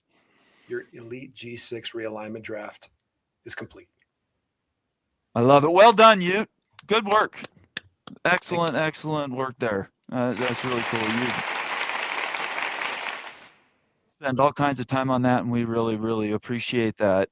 There's a couple more super chats, and I'm going to get out of here. Ryan Willie, Evil Badger, $5 super chat, saying, who won the Boise State USF game on August 2025? If USF won, Ute owes 20 memberships. So there's Ryan telling you what. Man, he's keeping records. How many memberships do I owe? That's what I'm wondering. At this point, I think it's like 30 or something. 30 memberships? No, I think Ryan's saying 20. I think Ryan's saying 20. 20. Thank you, Ryan, for answering the question because you could not remember in his mad dog haze. And then Jacoba Cat again with a $2 super chat. Thank you so much, Jacoba Cat. Shameless love for Wazoo sounds perverse. It is interesting because I'm the one actually from Washington, and I appreciate Washington State. But I think the problem is Ute has some seeing ghosts with Wazoo and his beloved Utes. They bushwhacked him a couple times. So I respect Wazoo a lot. Oregon State too. I think both of them, obviously. Absolutely. Yeah. All right. I'm going to get out of here. Thanks so much for watching, everybody. Appreciate you. I'm going to leave you in the good hands of Wild Ute and Moen. Everybody have a great weekend. Go Seahawks. That's all I'm saying. If you're a Patriots fan around here, I'm sorry. Have a good weekend, and we will see you next week. And one last tip of the hat. We did have me and Mark Rogers talk to Bob Thompson this week on Tuesday night. We will be cutting up that interview. That was fantastic. He answered some amazing questions about media values and viewership and really the nuts and bolts of what we've been talking about here. And I would just tell everybody to look for that in our video section. Anyway, good night, Ute. Good night, Moen. Thanks, you guys. I appreciate you. And yeah, go Hawks. Go Cougs. I'll say that too. Everybody have a great weekend. We'll talk to you later. Take care. Peace. No, moan. Here we go. Now comes the feedback section where everybody tells us we're wrong. We might get roasted. In a world where we ranked the G6. Kenneth Maynard says ECU is definitely top 6. Well, Kenneth, I absolutely believe you would think that. I absolutely believe that. They did make the top 6 in our list, though. They were 6. Yep. Ute lost, Skyline Chili, MD 2020, and Ass Fruit, plus a lifetime membership. No. Not the He fruit. hasn't lost the Ass Fruit one yet. No, you lost the Skyline Chili, didn't you? I did, but then you lost it after I did. You had to eat it. Monstrosity that is Skyline Chili. You owes 20 memberships for USF beating the brakes off of Boise State for that bet. Well, you got Bulls fan 2K7. He's backing Ryan Willie up here.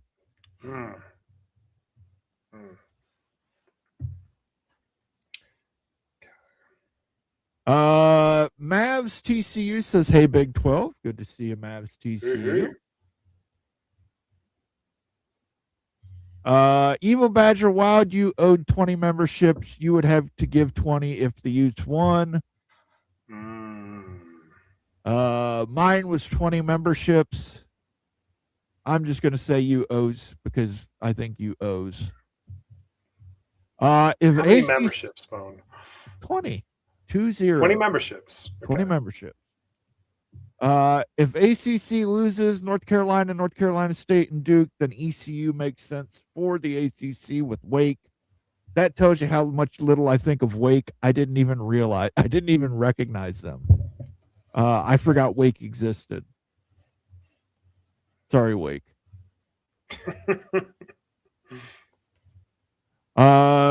Kayliani says, wasn't Bob Thompson on here just a couple days ago stating about how much college football is watched in rural areas and not so much in most major metros? So why talk about major metros? Because they matter. Major metros matter still. That's where all the companies are located that pay for sponsorships, and they like having local brands. Memphis offered $200 million, and the Big 12 said no. That's absolutely right. They did. Right. Sacramento State is willing to pay $10 million. Memphis offered $200. Lived in San Diego for 6 years. Bomber is correct. I'm going to disregard that, Jose, just because Bomber's correct. I still think the Big 12 only expands with ACC, no G6. So gold, silver, and bronze should be based on ACC needs. Schools out west, ACC looks at USF, UConn, Tulane, ECU, Rice, and 3 military academies. But if you're eliminating schools out west, the Air Force Academy is in Colorado, correct? That's right. So, and you've got I'm gonna figure out here how to buy the memberships while you're speaking. Okay, I owe memberships. You're gonna have to do it as 2 purchases. You're gonna have to do it as a 10 and a 10. I don't believe they have a 20 option.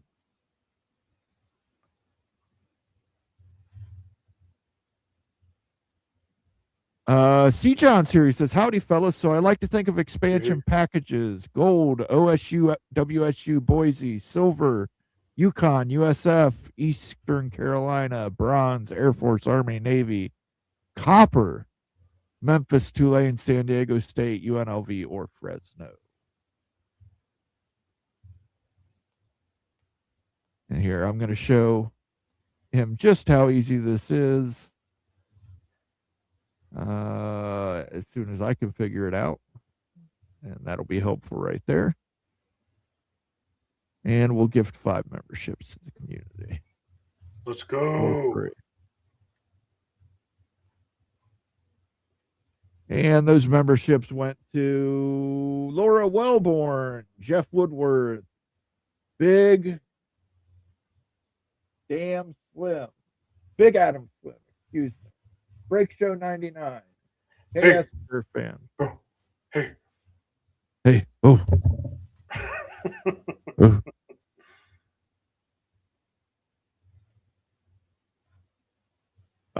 Kenneth Maynard says good list. He's just happy ECU's on there. Boise and Yukon. This is a good point. Jose says Boise and Yukon, only 2 that carry their entire state. Mm-hmm. I don't know. The Vandals might have something to say about Idaho. Tony Lawson says UNLV is too low. Oregon State and Washington State are too high. Well, you know why Oregon State and Washington State are too high. The grass is damn green. Yeah, out there. Yukon, Penn State, UMD, and Rutgers could make a really nice pod. I don't think the Big Ten's going to allow it, Carla. I just don't see that happening. And none of my 2014 models do I have Yukon to the Big Ten.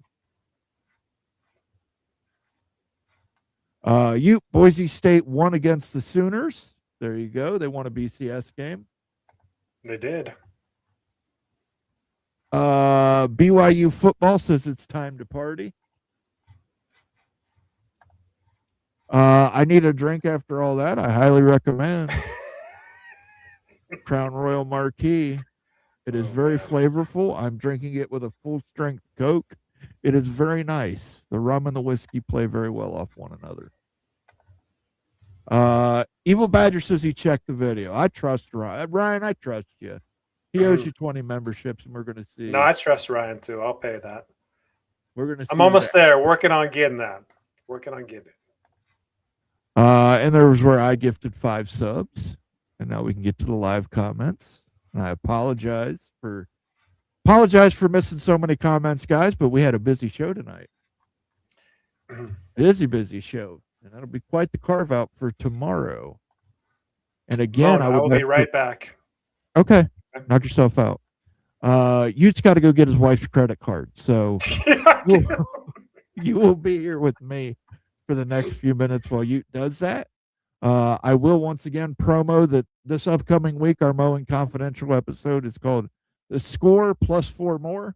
I'll be looking at different 2014 models for the Big Ten, based off of the idea of Amazon, YouTube TV, Netflix, whomever, a large streamer, a large streamer taking a look at adding more inventory for college athletics. I think Amazon Prime would be a great example, and I would love to hear Kirk Herbstreit call an Ohio State game again. So, should be fun. What's good for UNLV is an air-conditioned stadium.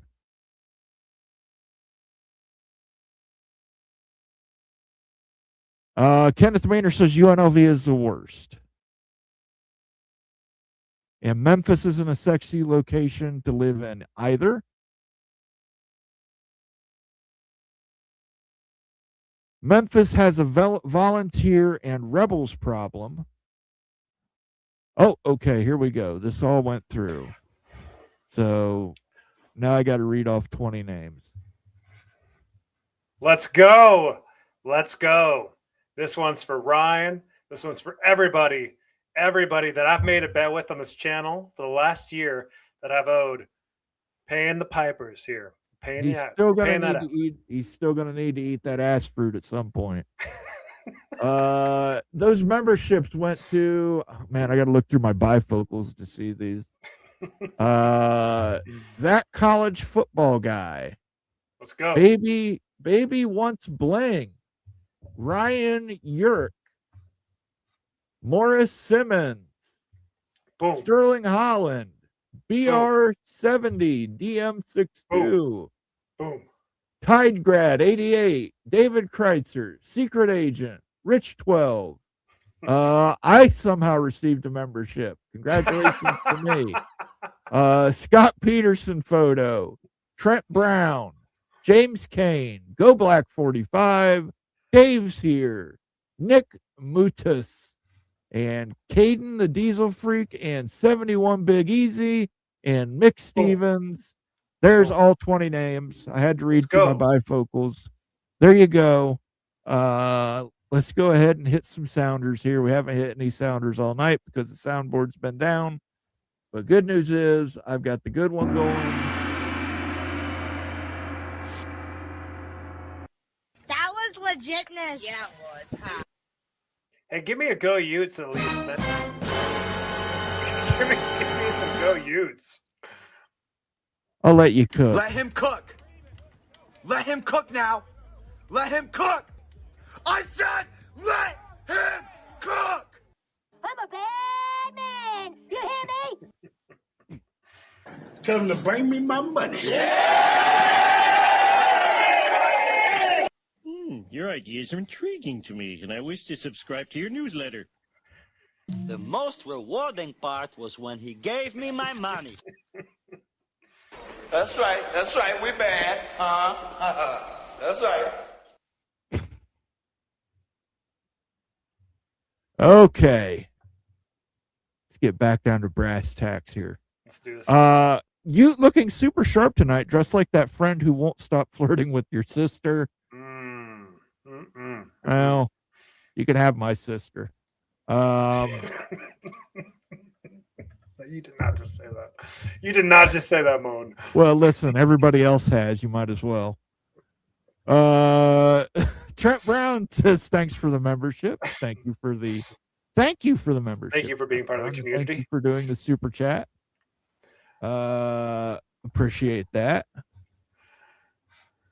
And let's get back to some starred comments here.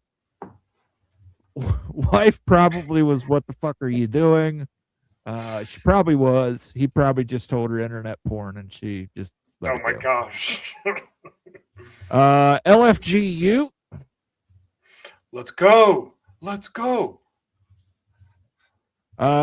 Wisconsin's chancellor is leaving for Columbus University. That might affect Fickle's job security.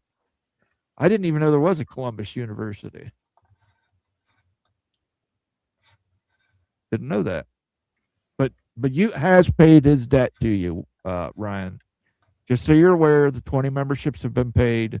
All debts have been sealed except that ass fruit one. That ass fruit one is still on the table. Dude, remind me of what we bet for that fruit challenge. I have to go back because I don't remember myself. I may have been drinking. Yeah, I think so. I may have had a little too much to drink. John Dry says, "Pack the ack." Absolutely. Let's go. Columbus is Columbia. I think it's spell checking from Columbia to Columbus. Jose says, "Damn." Tampa says, "Whoa." Yeah, give him the whoa from Flugar. Well, let me see if the soundboard's charged up enough. Soundboard's not charged up enough. I let the tablet die. And it wasn't because of internet porn. So.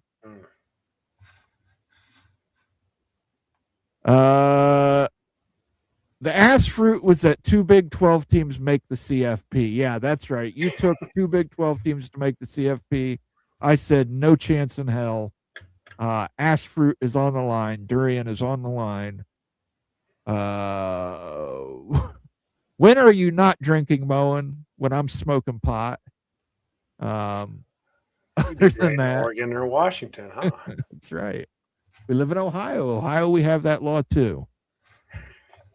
Thank you for the comment there, Tempest. I appreciate that. You got that CFP Mafia money. I wish we're in the red. You just blew all the CFP Mafia money. Yeah, we're in the red from last month still. So hey, you know what? No, the woe was about you getting Moen's sister. Like I said, everybody else has had her. You might as well. Whoa. I would have liked a conference that had basketball powerhouses like North Carolina, Duke, Louisville, UConn, Syracuse, Virginia, and Cincinnati, but that won't happen now. It's a great point. You're really not, but I mean, if you had a conference like that, how many basketball powerhouses would you really have? At some point, somebody's going to break away, and some of these teams are going to slide.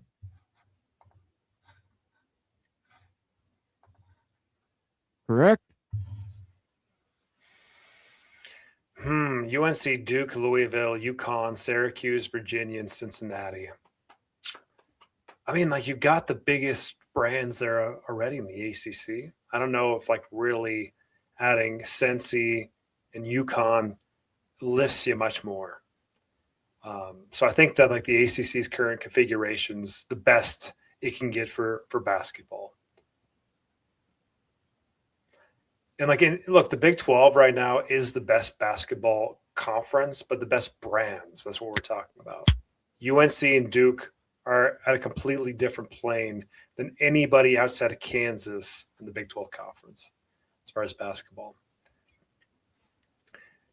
But adding Kansas would be flipping Kansas into something like that would be interesting, though, because Kansas is a true basketball blue blood, one of the top 3 brands. Sean says ass fruit only exists in the Big Ten. It does not. It is in Salt Lake City. I have made phone calls. You're not. You are lying, Mo. No way. Yep. I found an Asian market that carries it. You will be glad to know you can get ass fruit in Salt Lake City.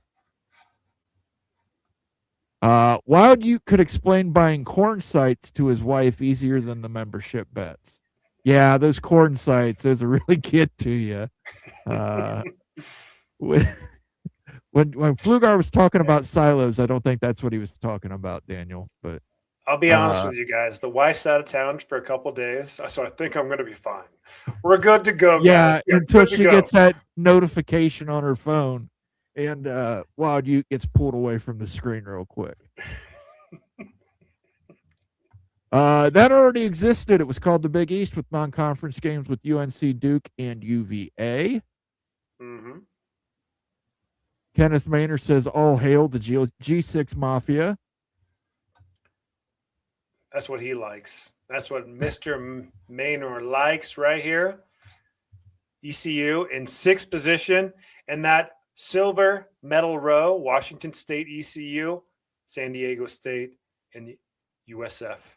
There you go, guys. This is it. The ultimate G6 realignment board right here on the College Football Mafia. 1 through 12, baby. Gold, silver, bronze. Yeah, I think we should call them the backfill bunch. Come on, Mo. That's not very nice. It's not very nice, but it's true. I mean, come on. It's like you've never seen an ugly baby and said that's an ugly baby. Random question: would the NFL opting out of their TV deal in 2029 affect every other non-Power 2 conference TV deal? Well, it would only affect TV deals with mostly ESPN, CBS, and Fox. I guess NBC has a part of it too. They've got that NBC Sunday night game, but and ABC. Yeah, I don't know. If the NFL thinks the money's there, and clearly the money is there, yeah.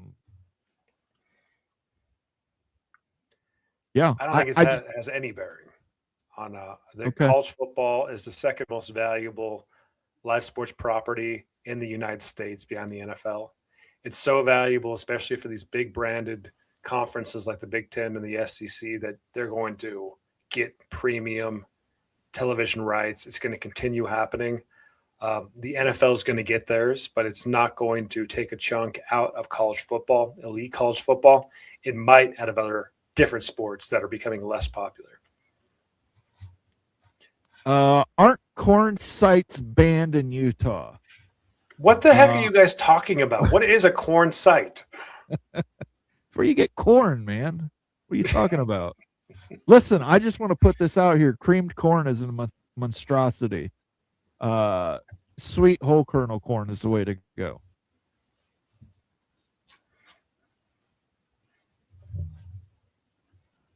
Actually, the ultimate G6 that was created would be a solid conference. Yeah. Assuming, the travel would be a little rigorous, but that would be a pretty fun conference to watch. I'll give you that. What are you drinking tonight? You drinking them Michelob Ultras? No, man. Pacifico. Okay. You ever had a Pacifico before? I think I did once when I was on the West Coast. Oh man, I had the short. I had a short bottle. It wasn't a big bottle like that. It was almost like a red stripe bottle. Yeah, Pacifico is one of the best out here. What are you drinking, Moan? Whiskey and Coke. There we go. I can't believe that his TV antenna is a floor mat. Again, you spent that $200 on memberships. You probably could have bought a nice outdoor antenna with that and watched actual broadcast TV. I think I've got an antenna somewhere around here. Wait 1 second. See if I can find it. We know you do. It's not an antenna, It's not an antenna. Yeah, that's Temu antenna. That is not a real antenna. This is the antenna that we use right here. That is what you use to keep dishes warm. Right here. This is the antenna that prevents me from watching good football, good Indiana football when they're on primetime TV. So I get these crappy games, man. Yeah, these crappy games. You know what I'm going to do? I'm going to do for you. I am going to fly to Salt Lake City, get on a ladder, and put up a good outdoor antenna for you. And then I'm going to fall and sue you. You're such a rat. Kenneth Maynard says UNC versus Duke tomorrow is all that is being talked about here in North Carolina. That's how valuable the combo is to the P2. Yeah. The SEC lost the big brand once everyone got a bag man.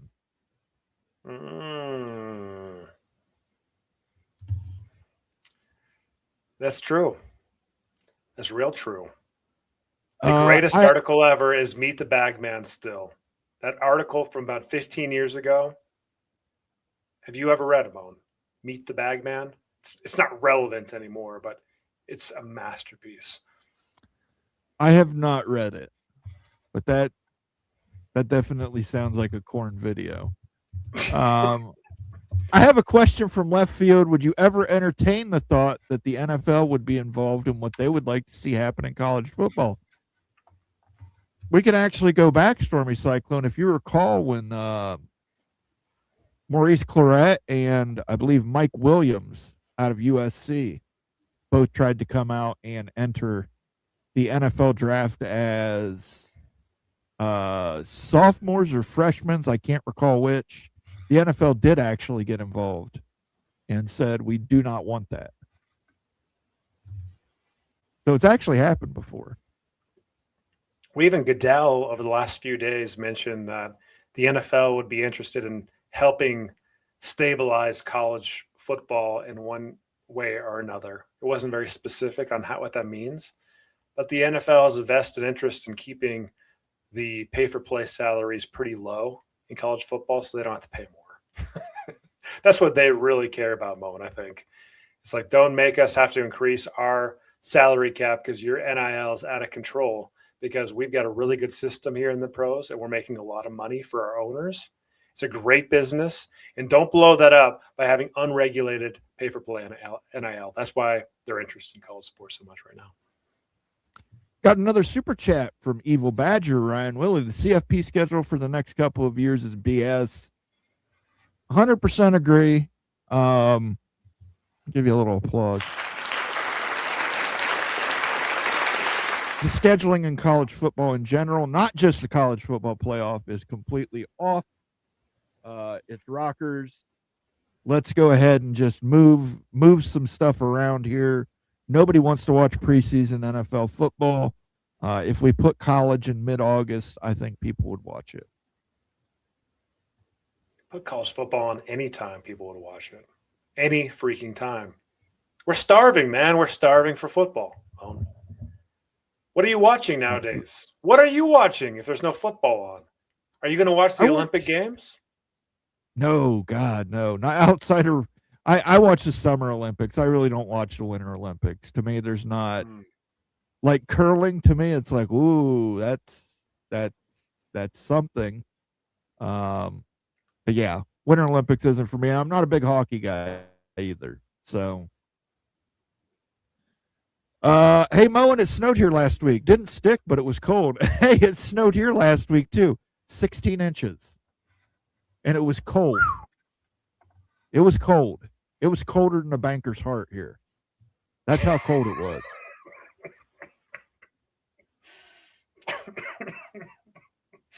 was. Is this a rerun? I thought we had this discussion about Utes' flimsy antenna. We have several times, but we keep bringing it up. It's fine. We keep razzing him. Movie Time Blues. My antenna recommendation is a Philips audio video. SDV8201B/27. Holy smokes. So make sure you keep that in mind. Again, if you don't know how to climb a ladder and mount that sucker, I will mount that sucker for you. I know how to climb a ladder. But I don't know. I know how to climb a ladder. I don't know. West of the Rockies, I don't know what's going on out there. MGC Sooners here. He says, hey, all good to see you, MGC Sooner. Appreciate you. Hey, Antoine Johnson's in the house. Wild Ute is correct. If the NFL gets involved, college football, there will be a salary cap. The NFL wants to protect their own interests. You're absolutely right. They do. They don't want college football players making more than them and deciding to stick around in college for an extra 7 seasons that they're trying to do now. Yeah, it just makes a really bad business. Your expenses are creeping up and your revenues aren't really jumping up too for the NFL. It's a lose-lose. I guarantee you Roger Goodell and the owners hate unregulated NIL even more than I do. Because it sticks them right in the pocketbook, man, because you have to scoot up that NFL salary cap. You have to grow it to compensate. Tempest says waiting for the UFL to start. And then Mississippi Bulldog brings up the Columbus Aviators, which I hate. I hate the name. I hate the logo. I will not be attending Columbus Aviator games because, one, I'm sick and tired of everything in Ohio being about the Wright brothers who flew the first plane. They flew it in North Carolina. End of story. I'm tired of aviators, all that stuff. It should have been the Columbus Copperheads. Should have had copper and black designed uniforms. They could have been badass. Instead, they use an A that looks just happens to look like the Avengers A from the Avengers movies, you know. I'm not a fan of the Columbus Aviators. In fact, I'm going to protest. And by protesting, I'm just not going to go. I would much rather watch college football in August rather than waiting until January 25th for a national title game. I agree. I mean, there you nailed it. Like Sean nailed it right there. Yeah, move the season back multiple weeks.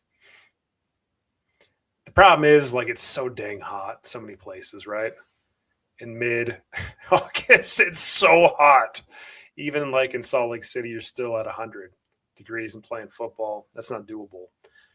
But maybe you have got some type of other games where you position for that. Maybe go play in a dome. There you go. Yeah, there's lots of domes out there. Bobsled, luge, and skeleton. That's what Evil Badger's going to be watching. Jose, shame. Shame. I gotta get a soundbite from Game of Thrones. Shame. You got to stop on that crown apple, man. I get it if it was a gift, but if you're actively buying it, you're the person that they keep making it for. Crown. I saw a Crown chocolate in the liquor store the other day. Crown chocolate.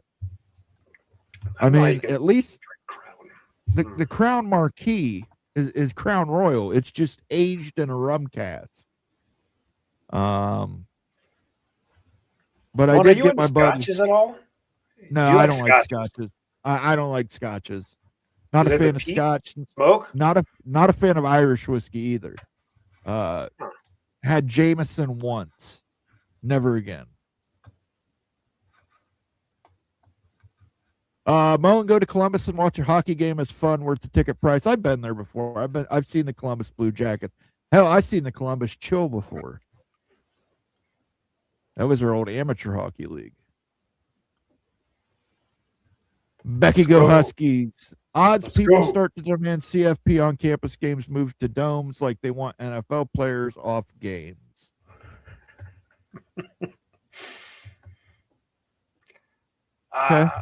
Look, is it practical for all the schools to go play in domes? It's not. But you can scoot the season up a couple weeks and have premier matchups in domes. That wouldn't be too much of a stretch. But Alabama, put them against Utah. I mean, look, your first 2 weeks, you're generally playing nobodies anyway. We'll make blockbusters and put them in domes early, like in August. We'll scoot that crap up and stuff, so at least we get a couple games early. This break is forever, man. This college football break. That's the only sport I watch. I don't watch a lick of basketball. None. No baseball. That's all I watch is college football and NFL. I need more, Moan. More. Tampa says, let's go Bolts.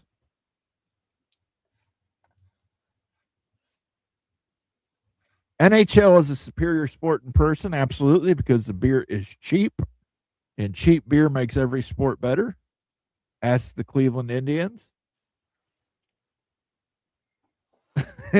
Moen ain't watching the Olympics. He's watching reruns of Puffin stuff. Hey, man, he's your friend when things get rough. That was a weird night, Moan. That was a very weird night. Ute is going to climb the ladder, put up the antenna, and try to jump off the roof like Jeff Hardy. You think he's going to do a swanton bomb through a picnic table?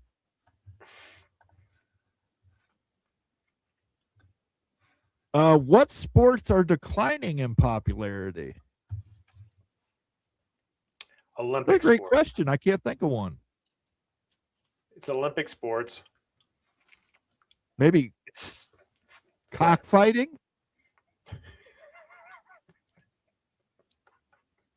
Probably cockfighting.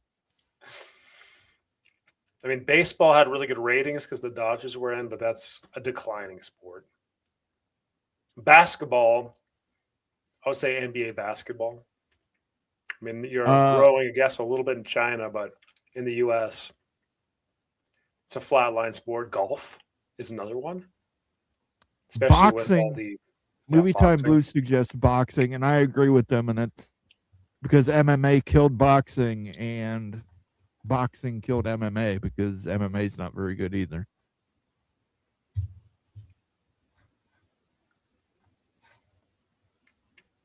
Hockey is the best team sport to see in person, at least from actual gameplay.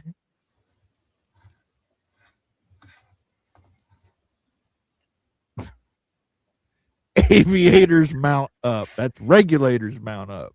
How ugly is this logo you're talking about? It's just the Avengers A. That's all it is. If you've seen the Avengers, it's an A with an arrow through it. And it's awful. And I'm tired of everything in Ohio having to revolve around the Wright brothers. Like, you would think that we've done nothing else in this state. It's like the Wright brothers were here and then nothing else happened. It's like, you could be the Columbus astronauts. You know what I mean? Yeah. You've had Neil Armstrong and John Glenn and and all these great astronauts from Ohio. I mean, there's just, Moan,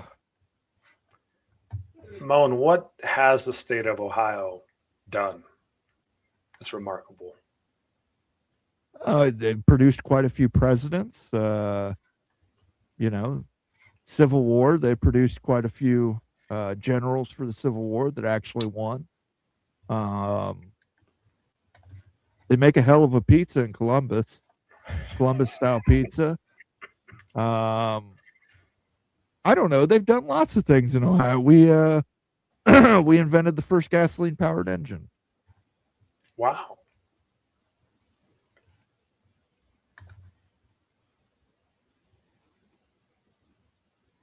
See, it's the Avengers A. It's the Avengers logo. It is. It is the Avengers logo. It's like with the propeller in the middle. It is kind of awkward too, right? And again, they didn't fly the plane in Ohio. The plane was flown in Kitty Hawk, North Carolina.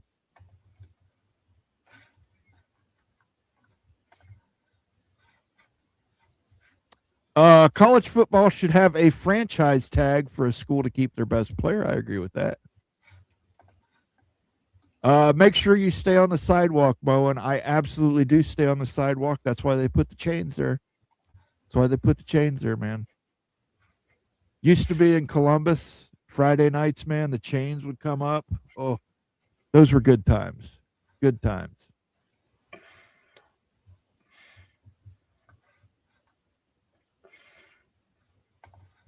Got another super chat here from Jacobra Cat. He says Russian roulette is declining in popularity. Depends where you're at. He's got another super chat too. There you go. Since it's Ohio, the A could be for amphetamine. Yeah, we're not really a methamphetamine state anymore. We're more of a fentanyl state. Yeah. I mean, it could be, but it could be for, astronaut as well. But listen, Columbus Copperheads would have made a lot more sense. I'm just saying it's a poisonous, it's a venomous snake that is native to Ohio. I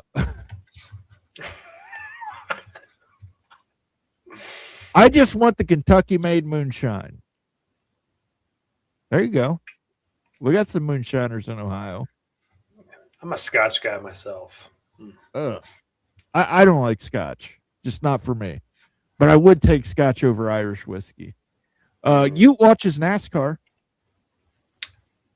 Vroom, vroom. I always default to that South Park episode. I'm going to go real fast and turn to the left sometimes. Heard that NASCAR, I guess, meets, matches, events are amazing in person. Have you ever been to one, Moen? A NASCAR race? No, I've been to the Indianapolis 500 once, and I got to see Spider-Man there. Cool. Yeah. Cops were chasing the student. He literally walked up the side of a RV, and cop crashed out. He got away. I said that guy was Spider-Man. Kayleani says cockfighting will always be in vogue. It's a sport of kings, and if you see the people involved with it, you got to wonder what the hell happened to kings. I can get a $5 beer at a Mariners game, thankfully. Jesus. That seems impossible. $5 beer at a ballpark? Get dime beer out here. Beer out here in Utah is expensive. It's been a while since I've been to a Columbus Clipper game, but they used to have dime a beer night. No. Yeah. Or maybe it was dime a dog night. No, but there's a story. If you go back, they actually made a movie out of it. It's actually a pretty funny movie with Brian Posehn, but there's a movie about it where they had 10-cent beer night in the 1970s in Cleveland. Did not turn out well. Did not turn out well. Was it unlimited or like one beer? Oh, it was unlimited. And then they ran out. And that's when things really got sideways. Holy cow.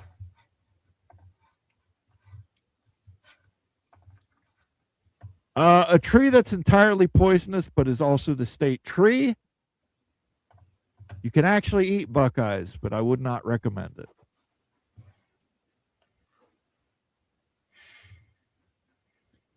Cleveland missed a real chance for a good name. They could have been the Cleveland River Fire. There is actually a Cleveland beer called Burning River.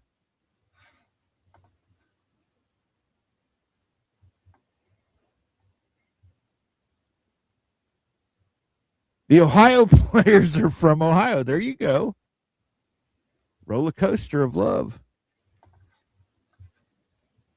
Bay City Rollers aren't from Bay City or even Michigan. That's true. They're Scottish. Now, see, this is what I don't understand, Ryan. The Brewers charge $14 for beer. It's got to be, there's no transportation. It's literally down the road you're brewing beer. You can literally put a pipeline in. No trucks, nothing, just a pipeline right to the stadium. It's kind of a nasty joke. The Brewers are charging $14 for a beer? Oh, man. And then the Mariners have a $5 beer. The last official forfeit for Major League Baseball, Texas Rangers versus Cleveland on 10-cent beer night. Yeah. It was a thing. It's a thing. You can look it up on YouTube, watch a documentary on it. 10-cent beer night riot. Not a good idea. And in why the was future, there a riot? Because they ran out of beer. So it was like a revolt. It was a riot. It's nuts. It's nuts to hear the whole story of the idea. And beers are way more expensive in Kentucky than Utah, and the alcohol is weaker. What? This High Point, Utah stuff right here, guys. High Point, Utah.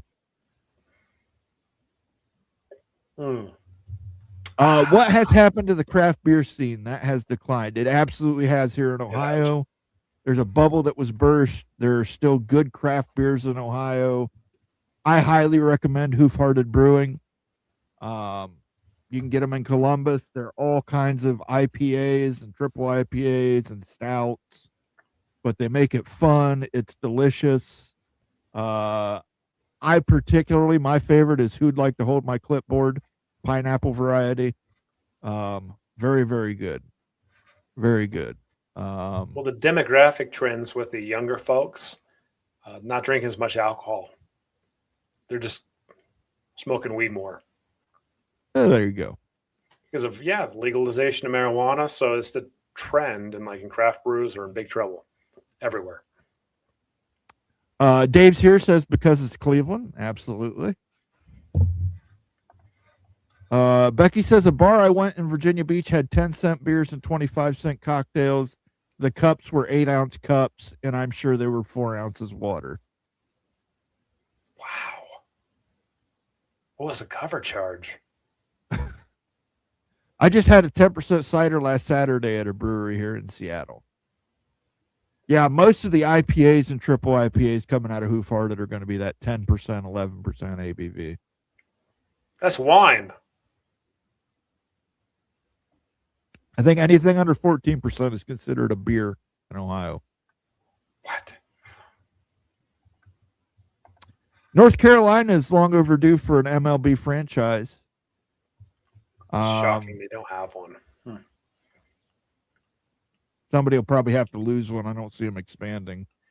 You know who's going to get one? Utah. I'm serious. Utah will get one before Utah's in the Big Ten. You suck so bad.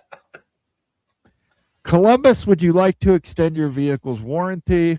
Why bother? It's construction season 24 months a year in Ohio.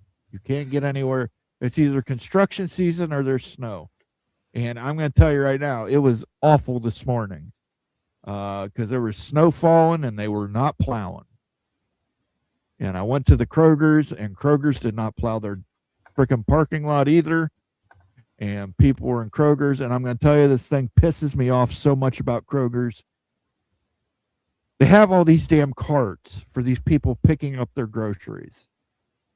Go in the store and shop for your own damn groceries, people. Nothing pisses me off more than some fat ass blocking me from getting through the aisleway because they've got one of those oversized carts that they use for people who are picking up their groceries. I can't stand it. It's wrong. Explain this a little bit more. What do you mean oversized carts? Like they got these big sit down carts? No, they're these big freaking carts with blue bins in them. And they use them and they scan stuff for people who are picking up their groceries. And for me, I don't, if you want to do that, have an hour or two out of the day where you do that. When regular customers come in to shop at a grocery store, I just want to be able to get through the grocery store. I don't need 17 people out there collecting groceries for pickup. I've never seen anything like this. You don't have grocery delivery in Utah? They've got grocery delivery, but not with this boxy, massive shipping container. Oh, it's huge. It takes up over half of an aisle. And you can't get past it. They have to go down the aisle and turn around. And they could easily resolve this by eliminating aisles, but they won't do that. You're talking about store employees that are picking up goods for people, not people coming into the store and shopping around with this massive cart, right? Right. It's store employees. Gotcha. Yeah. And I don't like that. And everything should be, Utah will need their own Duke bikini. Ooh. Yeah, it's not going to be a pretty sight. Shonsky says bullshit, Mo, and I'm sorry. I agree. It's wrong. Come on. It's not wrong. It's not wrong at all, Moan. You like that D, don't you? You.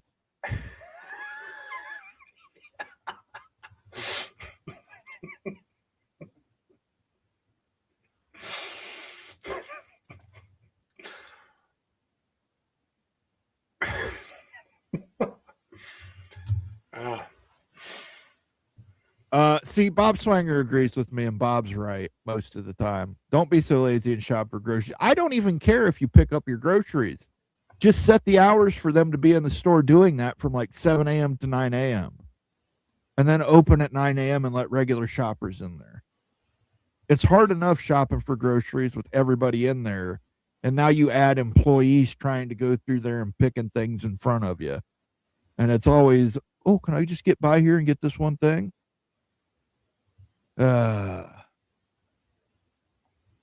Tampa says he'd be sexy if he were high and drunk.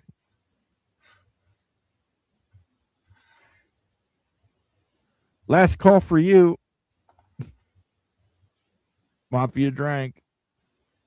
This rant is beneath your standard, Mo, and Notre Dame rant, please. I'm sorry I went to the grocery store today and it's on my mind. It's on my mind. I find it a bit funny that bourbon is made in a dry state like Kentucky. Kentucky's not a dry state. It has dry counties. It has dry counties, but it's not a dry state. I'm sorry, Mr. Monkey says. I'll think more about Notre Dame and get on a rant about that. But right now, the grocery store is still heavy on my mind. Notre Dame is still crying. Fair enough. Let's see if we've got any more comments that have come in here. I think we've kind of tapped it out for the night. We did a good G6 thing. We talked a little bit about the Notre Dame to the Big Ten scheduling agreement thing. We talked about grocery shopping. We talked about the 10-cent beer night riot. We covered a lot of stuff. We talked about corn sites and how much of a monstrosity creamed corn is. So, doesn't Ohio have a super Kroger somewhere? I remember seeing something about it before. They have a Kroger distribution warehouse. I know that. My Kroger is not a super Kroger. My Kroger is an ass Kroger. Constantly the deli grab and go is out of meat. And then you stop there and you said, hey, deli doesn't open till 9. And it's like, well, fuck you. I'm sorry. It's $8.50. You can come over here and cut some Black Forest ham for me. What your problem is, lady? Becky Go Husky says go Seahawks. There you go.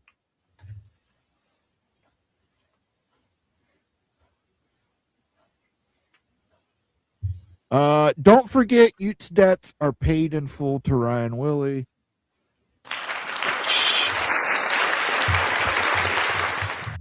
Absolutely correct. Let me go ahead and The most rewarding part was when he gave me my money.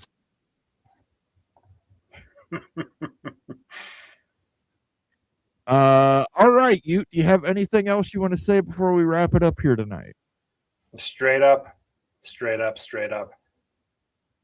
You guys are wrong about Boise State. There's no way they're number one in this realignment, G6 draft and everything. I'm just going to say it that right there. They are a silver medalist, not a gold medalist, and certainly not number one. Okay, fair enough.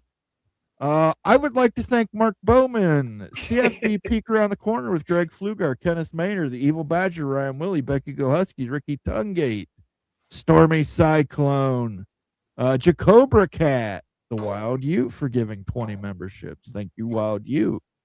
I think I got everybody who donated here. Appreciate all the donations, helping us keep the lights on here. Hopefully you enjoyed our little thought experiment on G6 realignment. Backfill bunch. Got one more super chat that just rolled in here from Jacobra Cat. Let me grab this. Ute dressed like a corn star. There you go. I don't know. This one to me, Mon. I will explain this to you. I'll explain this to you later, and then I'll tell you about Santa Claus. Thank you, everybody who joined us for tonight. I will catch you not this Sunday because Sunday is the Super Bowl. We will not have a Moan After Dark, but there will be a Moan Confidential early next week called One Score Plus Four More. Definitely want to check that out if you're a member. Nice. I want to thank everybody who did join us tonight. It was a great show. Appreciate everybody who turned out. Thank you. We will see you next Friday. Peace out.